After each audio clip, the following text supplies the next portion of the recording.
বিসমিল্লাহির রহমানির রহিম। সম্মানিত মুসলিম জনতা, আমি মুফতি এস.এম. নুরুল ইসলাম নকশবন্দি মুজাদ্দিদি বলছি ঢাকা থেকে। আজকে আমি আপনাদের সম্মুখে হাজির হয়েছি একটি গুরুত্বপূর্ণ বিষয়ভিত্তিক আলোচনা করার জন্য। আজকে আমার আলোচনার বিষয় হচ্ছে জিয়ারতে মদিনাতুল মুনাওয়ারার ফজিলত, অর্থাৎ মদিনা শরীফ জিয়ারত করার ফজিলত এবং প্রিয় নবী হযরত মুহাম্মদ মুস্তাফা সাল্লাল্লাহু আলাইহি সাল্লামের পবিত্র রওজা মুবারককে কবর বলা যাবে কিনা, এই বিষয়ে সুন্দর এবং দলিল ভিত্তিক একটু গুরুত্বপূর্ণ আলোচনা করার জন্য।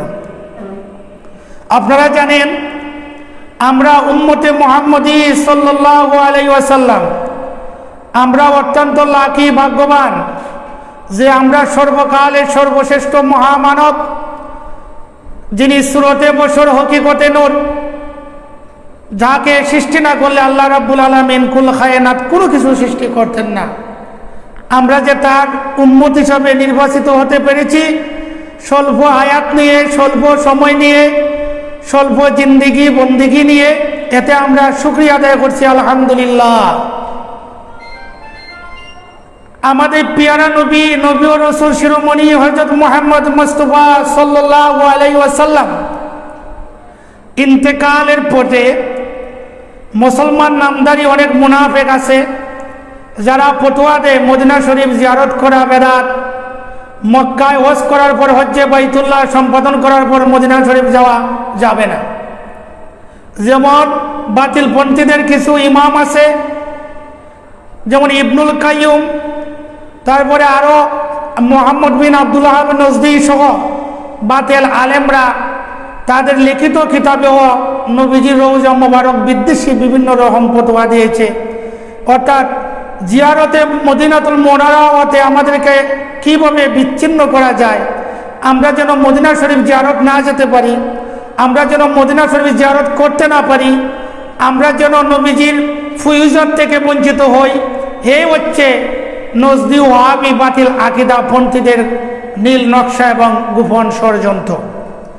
এবার আমার আলোচনার বিষয় হচ্ছে মদিনা শরীফ জিয়ারত করার ফজিলত এবং পিয়ারা নবী হযরত মুহাম্মদ মুস্তাফা সাল্লাল্লাহু আলাইহি সাল্লামের রওজা মুবারককে কবর বলা যাবে কিনা।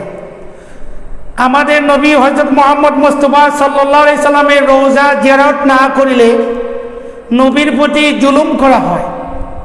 ইসলামী শরীয়তের বিধানে যিনি জুলুম করেন তাকে বলা হয় জালিম। জুলুম করা কবিরা গুনাহ, মতান্তরে কুফরি। অর্থাৎ জালিমকে কাফেরও বলা যায়, ফাসিকও বলা যায়। নবীজির রওজা জিয়ারত না করলে নবীর প্রতি জুলুম করা হয়। দলিল হাশিয়াতু মুওয়াত্তায়ে মালিক, হাদিস নম্বর 947। হাদিসের ছোট ইবারত অংশ হচ্ছে, আল্লাহ নবীজি ইরশাদ করেন, মান হাজ্জা ওয়ালাম ইয়াজুরনি ফাকাত জাফানি, যে ব্যক্তি হজ করেছে আমার রওজা জিয়ারত করেনি, সে আমার উপরে জুলুম করলো। জুলুম থেকে বেঁচে থাকা ফরজ, জালিমকে জুলুম থেকে রক্ষা করে দেওয়া ফরজ। আল্লাহ নবীর রওজা মুবারক জিয়ারত না করলে যদি নবীর প্রতি জুলুম করা হয়, সেই জুলুম হইতে নিজকে রক্ষা করতে যে নবীর রওজা জিয়ারত করা ওয়াজিব ফরজ হইয়া যায়। অথচ আমাদের কিছু মুনাফিক আলেমরা বলছে নবীর রওজা জিয়ারত করার কোনো দরকার নাই। নাউজুবিল্লাহ, মাআযাল্লাহ। নবীজির রওজা শরীফ জিয়ারত করার ফজিলত মর্মে 1 নম্বর দলিল সুনানে ইবনে মাজাহ শরীফ, হাদিস নম্বর 3112, শুআবুল ঈমান, হাদিস নম্বর 4153। উক্ত হাদিসের ইবারত হচ্ছে, ওয়ান ইবনে উমার কালা কালা রাসূলুল্লাহ সাল্লাল্লাহু আলাইহি ওয়াসাল্লাম, মান জারা কবরি ওয়াজাবাত লাহু শাফাআতি। বাংলা অনুবাদ, হযরত ইবনু উমর রাদিয়াল্লাহু আনহু হইতে বর্ণিত, রাসূল পাক সাল্লাল্লাহু আলাইহি ওয়াসাল্লাম ইরশাদ করেন, যে ব্যক্তি আমার রওজা শরীফ জিয়ারত করেছে তার জন্য আমার শাফায়াত করা ওয়াজিব হইয়া গেল। যে ব্যক্তি আমার রওজা শরীফ জিয়ারত করলো, যে ব্যক্তি আমার কবর জিয়ারত করলো, তার জন্য আমার শাফায়াত করা ওয়াজিব হয়ে গেল। আবার আরবি ইবারত বলছি, আন ইবনে উমার কালা কালা রাসূলুল্লাহ সাল্লাল্লাহু আলাইহি ওয়াসাল্লাম, মান জারা কবরি ওয়াজাবাত লাহু শাফাআতি। বাংলা অর্থ, আল্লাহ নবী হযরত মুহাম্মদ সাল্লাল্লাহু আলাইহি ওয়াসাল্লাম ইরশাদ করেন, যে ব্যক্তি আমার কবর জিয়ারত করলো তার জন্য আমার শাফায়াত ওয়াজিব হইয়া গেল। নবীর রওজা জিয়ারত করলে যদি নবীর শাফায়াত ওয়াজিব হইয়া যায়, যে কর্মের কারণে নবীর পক্ষে উম্মতের জন্য শাফায়াত করা ওয়াজিব হইয়া যায়, সে কর্মটা করা আশিকে রাসূলের জন্য ওয়াজিব মতান্তরে ফরজ। এটাই যৌক্তিক লজিক। কারণ আমি এমন একটা কর্ম করব যে কর্মের কারণে নবীজি আমার জন্য শাফায়াত করা করবেন এবং নবীর পক্ষে আমার জন্য শাফায়াত করা ওয়াজিব, সেই কর্মটা অবশ্যই আমার জন্য ফরজ এবং ওয়াজিব। আর প্রত্যেক আশিকে রাসূলের জন্য নবীর রওজা জিয়ারত করা ফরজ এবং ওয়াজিব। কেননা হাদিস দ্বারা প্রমাণিত নবীর রওজা জিয়ারত না করলে নবীর প্রতি জুলুম করা হয়, আর নবীর রওজা জিয়ারত করলে নবীর শাফায়াত ওয়াজিব হয়ে যায়। 2 নম্বর দলিল হচ্ছে সুনানুল কুবরা লিল বায়াকি, হাদিস নম্বর 1053, শুআবুল ঈমান হাদিস নম্বর হচ্ছে 6153। হাদিসের ইবারত হচ্ছে আন উমারা কালা কালা রাসূলুল্লাহ সাল্লাল্লাহু আলাইহি ওয়াসাল্লাম মান জারা কবরি আও মান জারা কবরি আও কালা মান জারানি কুনতু লাহু শাফিয়ান আও শাহিদান। আরবি ইবারত আবার বলছি, আন উমারা কালা সামিতু রাসূলুল্লাহ সাল্লাল্লাহু আলাইহি ওয়াসাল্লাম ইয়াকুলু মান জারা কবরি আও কালা মান জারানি কুনতু লাহু শাফিয়ান আও শাহিদান। হযরত উমর রাদিয়াল্লাহু আনহু বর্ণিত, তিনি বলেন, আমি আল্লাহর নবী হযরত মুহাম্মদ সাল্লাল্লাহু আলাইহি ওয়াসাল্লামকে বলতে শুনেছি, আল্লাহর নবী ইরশাদ করেন, যে ব্যক্তি আমার কবর জিয়ারত করলো অথবা যে ব্যক্তি আমার জিয়ারত করলো আমি তার সুপারিশকারী হব এবং অথবা তার আমি সাক্ষী হব। সুপারিশকারী হব এর অর্থ হলো আমার ওই উম্মতের জন্য গুনাহ মাফের জন্য সুপারিশ করে তাকে জান্নাতে নিয়ে যাব। তার জন্য আমি সাক্ষী হব এর অর্থ হলো আমি তার এই ভালো কর্মের জন্য আমি সাক্ষী হব, যেন সাক্ষী আমি তাকে জান্নাতে নিয়ে যেতে পারি। 3 নম্বর দলিল, নবীর রওজাকে কবর বলা যায় আছে। নবীর নুরানি সমাধি বলতে সেটা নবীর কবর, নবীজির হাত মুবারক বলতে সেটা আমাদের হাত নয়, নবীজির দেহ মুবারক মানে আমাদের দেহ নয়, নবীজির কবর মুবারক মানে এটা আমাদের বাপদাদার কবর নয়। নবীজির কবর মানে একটা ভিন্ন সত্তা, একটা ভিন্ন আলাদা একটা মহান জিনিস, অর্থাৎ নবীর নুরানি কবর। এই জন্য বলা হয় মদিনাতুল মুনাওয়ারা। মদিনাতুল মুনাওয়ারা দ্যাট মিনস এনলাইটেড টাউন, নুরানি শহর, আলোকিত শহর। দেখেন সহিহ বুখারী শরীফের 1195 হাদিস, সহিহ মুসলিম শরীফের 1390 নম্বর হাদিস।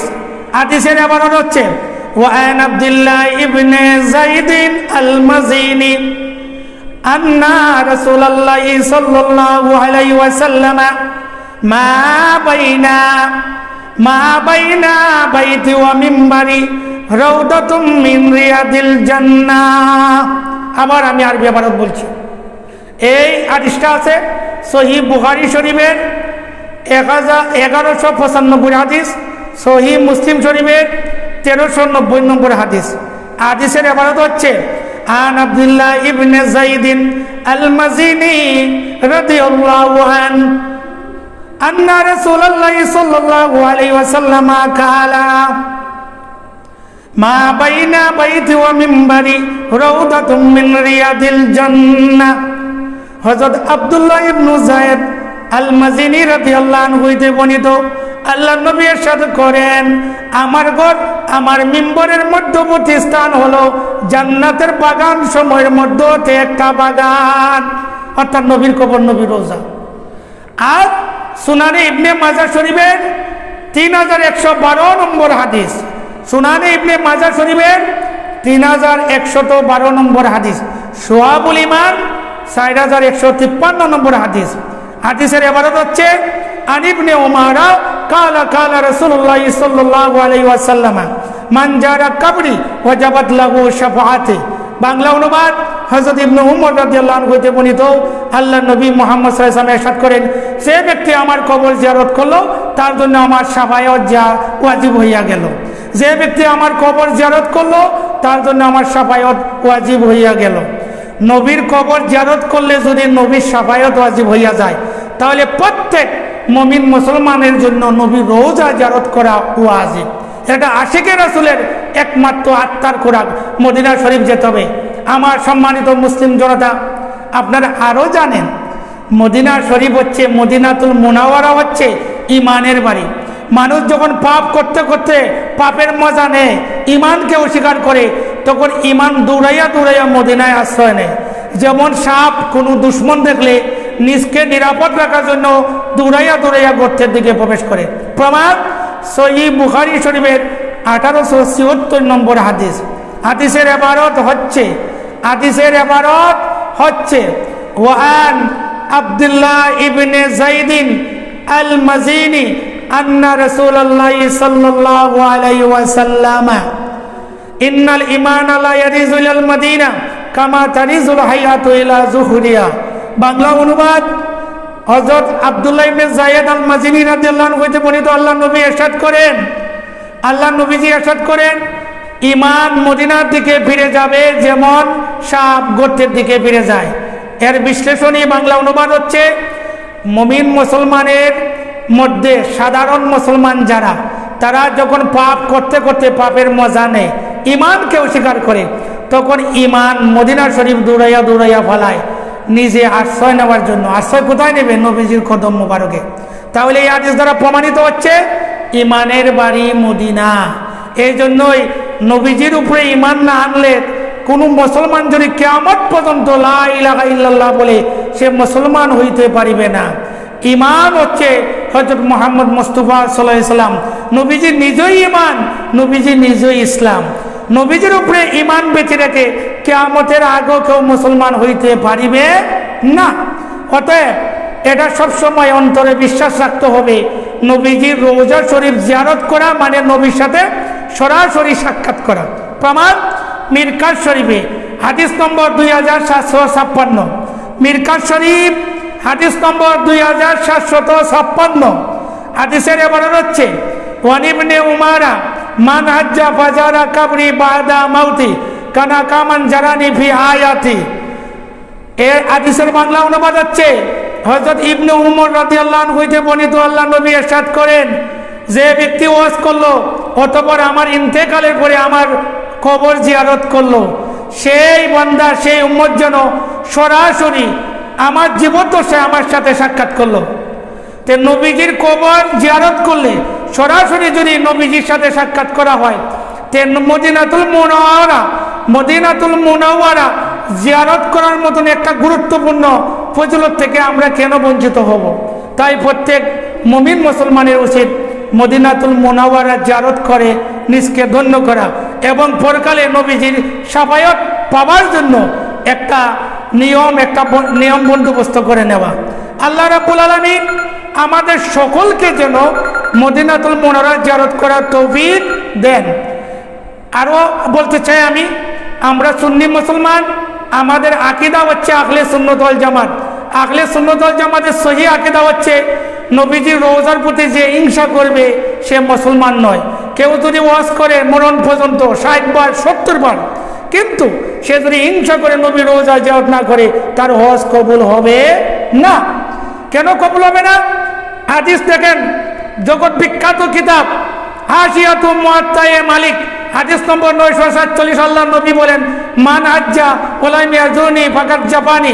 যে ব্যক্তি হজ করেছে আমার জিয়ারত করে নাই, সে আমার উপরে জুলুম করলো।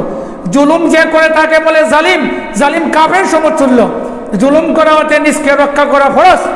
আল্লাহ নবীর রওজা জিয়ারত করলে যদি নবীর প্রতি জুলুম থেকে আমাদেরকে নিরাপদ রাখা যায়, আর নবীর রওজা জিয়ারত না করলে যদি নবীর প্রতি জুলুম করা হয়, তাহলে অবশ্যই আশিকে রাসূলের জন্য নবীর রওজা জিয়ারত করা ফরজ। নবীর রওজা জিয়ারত করা ফরজ। আর নবীর রওজার সাথে যারা বেয়াদবি করবে, মদিনাতুল মুনাওয়ারা যারা অস্বীকার করবে, এরা মুসলমান না। আমি এত সহিহ শুদ্ধ দলিল দিয়ে প্রমাণ করেছি, নবীজির রওজা শরীফ জিয়ারত করা একটা ইমানের গুরুত্বপূর্ণ অংশ। এটা শুধু আমলের অংশ নয়। It is my motivational speech. If you want to receive